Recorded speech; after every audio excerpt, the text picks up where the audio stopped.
What's going on, guys? I am Jay Black. Salute to everybody that's tuning in.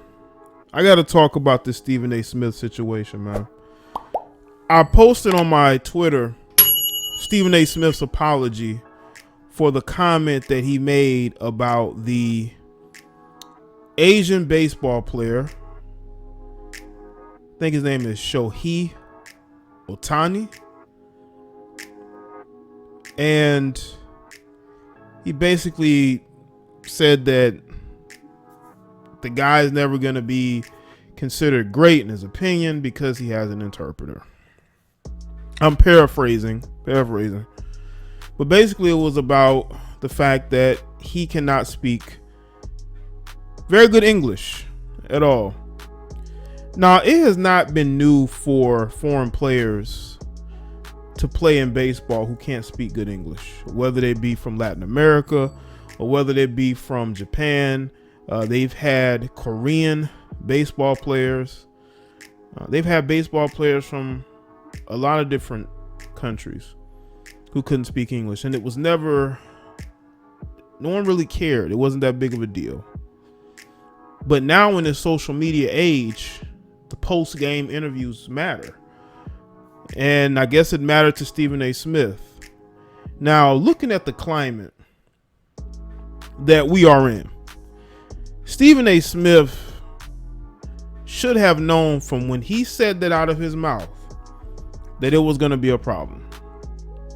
I don't know if Stephen A. Smith, and I was just jokingly thinking that, I don't know if Stephen A. Smith is going through a humiliation ritual.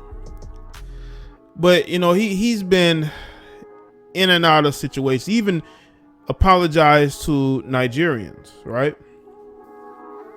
I mean, to me, this is sad, but then it's typical. When you are a black man in media, or you could be a man in general, and you say anything that is even considered insulting, they're gonna force you to apologize.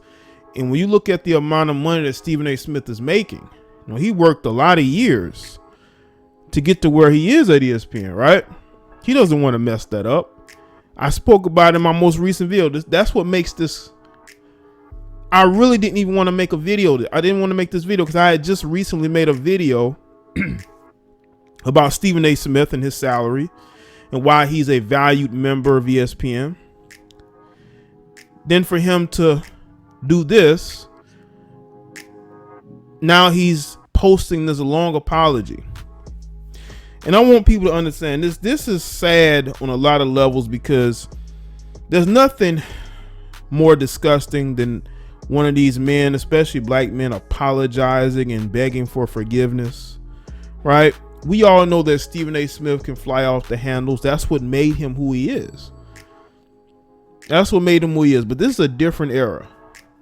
Maybe he could have gotten away with this 10, 15 years ago. But even then, it still would have been a bit of a problem because up until now, I hadn't really heard anybody on a sports show or panel say anything about these foreign players and the fact they can't speak good English.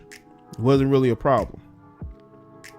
But Stephen A. being Stephen A., you know, he feels like there's certain things he may or may not can get away with. I guess because in his mind, he wasn't talking about any women that maybe he would be able to slide if he just mentioned something about somebody and how they can't speak the proper English. But the Asian community is getting an extra layer of protection in society. I think ever since the Rona, they have, and you know, the liberals, they have made it their business to protect Asians, even though Asians can protect themselves. That's why they've been able to maneuver in our society and be able to make a good living for themselves and their families over the years. And I think the Rona and the origins of it, you know, as soon as Biden got in office, he made it his business to try to stop any attempts to blame where the origins of that came from. So therefore, they had to dig up any type of issues that Asians are having with other people, even though there are plenty of videos of Asians violating black people. No one talks about that, but they want to go and dig up as many videos about black on Asian violence as possible, when we know that's not going on. Now, does it happen? Yes, but not as much as Asian on black violence is going on in these black neighborhoods. Asians have never asked to be protected. They've never asked for any laws to protect them. You know why? Because there's nobody really doing anything to them. So when you see this administration making it their business to protect Asians, they're only doing it because they are they've bent the knee to China, and they want to protect their interests in China. They want to make the Chinese happy and comfortable. So they want people to forget the origins of this situation that the whole world is going through. They want people to ignore where it came from, and they want to say, hey, if you say anything about Asians, we're going to take that as you're showing hate towards them. And what Stephen A. Smith did was trigger the media. And you know what's funny is that the people who are at the spearheading all of this are Caucasian liberals. They don't even like Asians. To truth be told, a lot of these Caucasian liberals don't even like Asians. They hate the fact that Asians are able to get into schools easier. They're able to get jobs easier in certain fields. And they've been trying to stop that. I think I saw where there was some Asians that were protesting that they felt like they're being pushed aside as far as universities is concerned, to let others in. I believe that I came across that some time ago, and there is an envy towards Asian people. There is. And the same people that are talking about we need to protect Asians, we need to stop Asian hate, they're the main ones hating Asians. That's what's funny. You know, the privileged group are out here, you know, that they're trying to pretend like everybody else is doing this, but meanwhile, they are the main perpetrators of violence towards other people. They are the ones pushing cancel culture. Nobody pushes cancel culture more than the Caucasian liberals. Say I'm lying. Go on Twitter and see who you see trying to cancel people. Look at their faces. Look at what they represent. Look at their politics. You don't see conservatives talking about cancel this person, cancel that person. And again, I'm not a political person at all.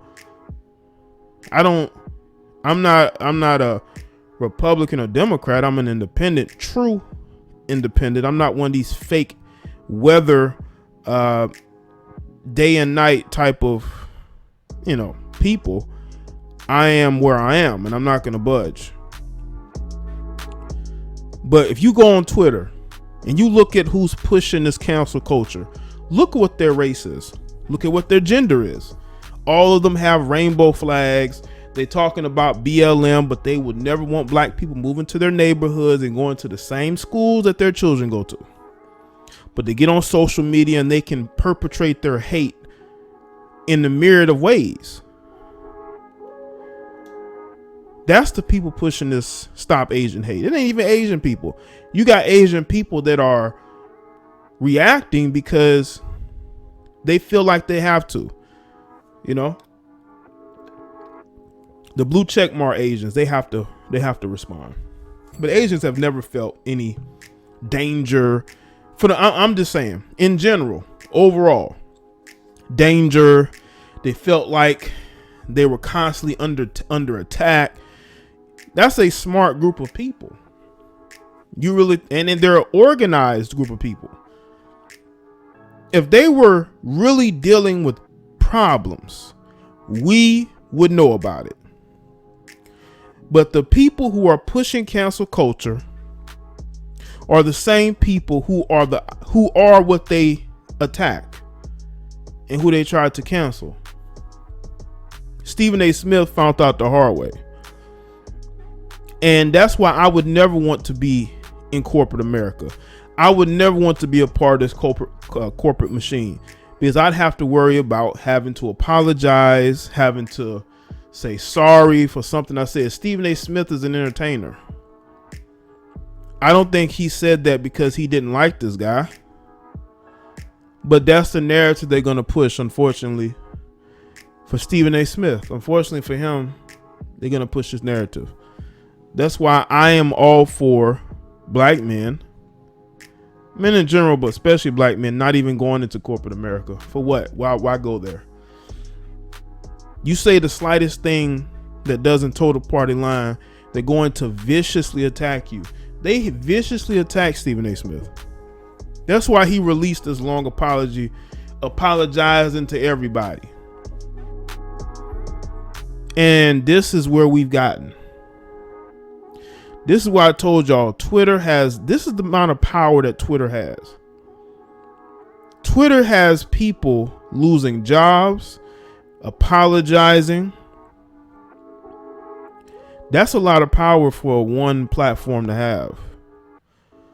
And it is utilized to attack people who do not push a certain narrative.